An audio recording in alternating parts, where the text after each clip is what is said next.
Sir এই দেখুন আমি চপ ভেজেছি। বাবা এত দূর নাকি? নাচতে পারলো না বলে আবার চপ ভেজে নিয়ে চলে এলো।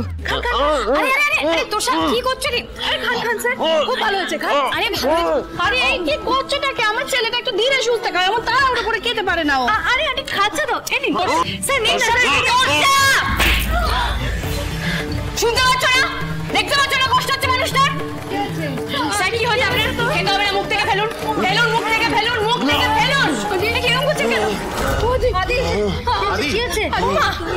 চিংড়ি চিংড়ি চিংড়ি। আরে তো চিংড়ি খেলে শরীর খারাপ করে।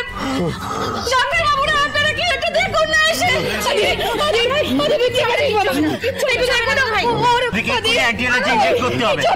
না না ব্রিদিং প্রবলেম আবার বেড়ে যাবে। তোর সাথে দিয়ে কিছু করাতেই হয় না। ও মাঝে মাঝে নিজেই এমন সব কেলেঙ্কারি বাঁধিয়ে বসে